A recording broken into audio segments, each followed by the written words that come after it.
Okay, so we talked for 5 hours and 43 minutes. Conversation was great. We didn't want to end the call, but I took one for the team, and I did say goodbye before I hung up. I hung up, but I I didn't texted her hear the immediately goodbye. and said that was painful because it was. I didn't want the conversation to end, but I said that was painful.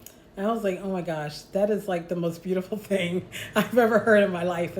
That it was painful for him to hang up from me. Yes. Oh. So anyway, 2 days later was when we were supposed to see each other for our first date, which was his birthday as well. Now, for his birthday, um, leading up to it, I had these like grand plans for his birthday.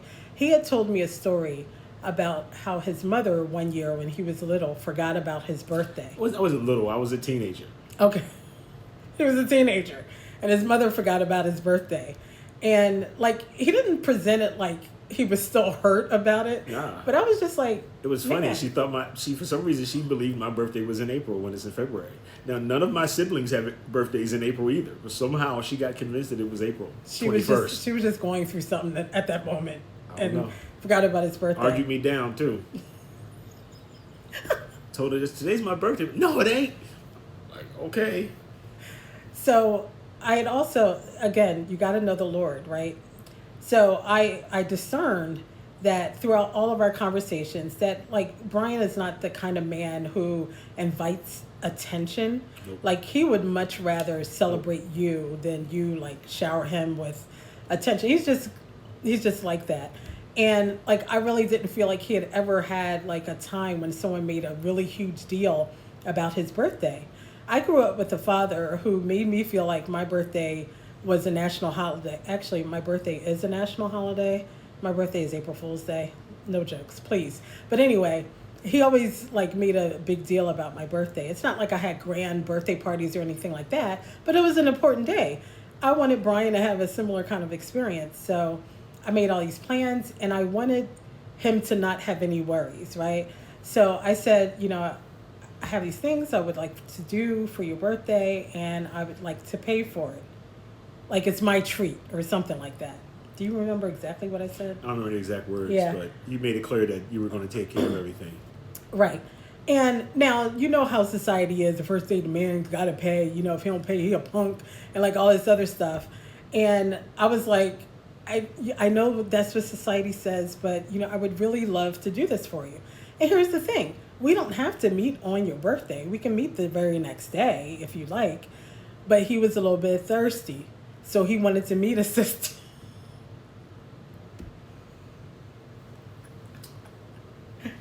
Yeah, right. Anyway, well, you did want to meet me. I mean, I didn't so want to you meet you, agreed but to it, it was been better for my birthday. That's all. right?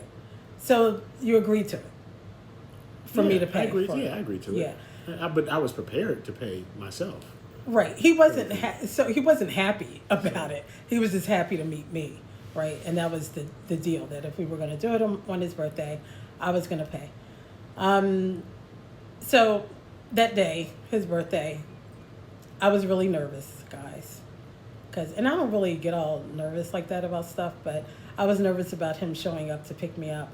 And I know he was on his way. And I called my friend, can I say her name? I guess if you want to, I guess. But then again, So I called my friend Shelly. that'll work. And I was like, Shelly, he's on his way over. And she was like, I was like, no, I was like, I need your help. He's on his way over. She was like, oh, what kind of help you need? You need me to put on my boots? She's from the Bronx. Okay, let me just put that out there. And I was like, what? I was like, no, keep your shoes off. You don't have to put on your boots and come over here. I just need some like words of encouragement or something. So she was like, oh, okay, so she's talking me off the ledge or whatever. And he called from downstairs and I buzzed him in. Now, I live on the third floor, right? Yes. There's an elevator. Yes, there is. I went to open the door because I was expecting him to walk down the hall and I was expecting to see him coming off the elevator and walk down the hall. No, no, no, Here no, we go. no, no. It's coming. So, so I go to open the door and this mug was standing there, Ready to knock. ready to knock.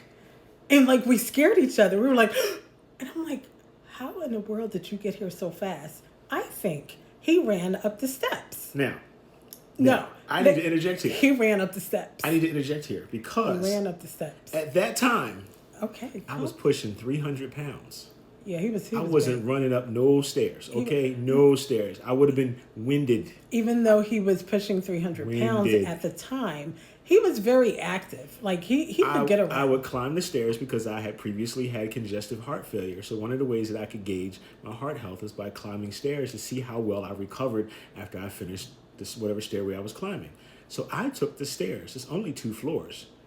Each half flight was only 8 steps. So there was 32 steps in general with 2 landings, and that was it. So How do you know? I climbed the stairs and went to her apartment. Now, she was so busy being on the phone, being nervous with Shelly, that she didn't realize that I had climbed the stairs. So when she went and opened the door and I was there not, she assumed that I ran. She just lost track of time. I did not I don't lose track run of upstairs, okay? I don't run anywhere. If I'm going to miss the bus just going to get missed because I ain't running for it. I ain't running for it. No running.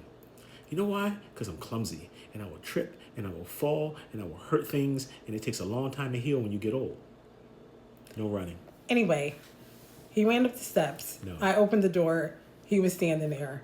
We scared But it you. was good. We scared each other, and it kind of broke the ice. You know what I mean? Anyway, the story gets much faster after all of this preliminary stuff. But you guys wanted to hear this, right? You still want to hear it? You're hearing it. I don't know. So let him in.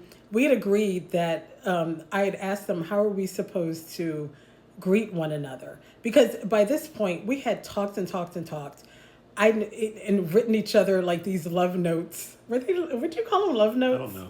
But this is where life comes in because I have to blow my nose. So I'm going to dip out and let her finish the story. No, No, pause it. Don't just Okay. do your thing. I'm going to go handle my sinuses and then I'm going to come back and just pop myself back in. Go ahead. He's going to handle his sinuses. Okay. So I don't even know where I was talking. Where was I talking, babe? Okay. writing the love notes. Oh, yeah. We had like written all these notes up until this point. So I really felt like I knew him, but like I didn't want to like kiss him or nothing per se. So I was like, how are we supposed to greet one another when you get here? And so we agreed that we were going to embrace because a handshake would be way too, I don't know, that was just too formal, right? So we agreed that we were going to embrace. So I opened the door, he's standing there, we scare each other. I hang up with Shelly. And then he walks in, I invite him in, and then we embrace. And it was a really nice embrace. I was just like, oh my gosh, this man is here and he's embracing me. That's really, really nice. All right, so then the date starts. Oh, no. I mean, yeah. But one of the other things that I told him before we met was that I'm a photographer in another part of my life. And I told him that if he wanted to be with me, he had to get used to a camera being in his face, right? Which was weird because the one thing I don't like doing is having my picture taken. Yeah. If I were to show you my high school yearbook, there are literally no pictures of me in it other than my yearbook picture, which is really, really bad. Really bad. It's sad. Do you still have your yearbook? I do not. It was lost in California somewhere. Because I That's would a long love story. to see that picture. Nah, I was wolfing. I needed a haircut so bad. I had on really dark tinted glasses because I wanted my prescription glasses to be like sunglasses, and the lenses were just too big because we didn't have a lot of money to afford like some really stylish ones, and I just looked really bad. It was just bad. So I'm glad that picture's gone. Well, it's not gone, but I'm just glad that I don't have a yearbook to look at. I think it's on Facebook somewhere. If any of you Central High School people have your 248, yeah. have your yearbook, I would pay an I obscene can amount. find it for you on Facebook. I can show it to you. You'll see what I mean. I'll find it for you. Oh, okay. All Yeah, right. you'll see what I mean. It sucks. Guys, part 4 is coming up. Yes, we're almost at 10 minutes, so part 4 coming soon. Coming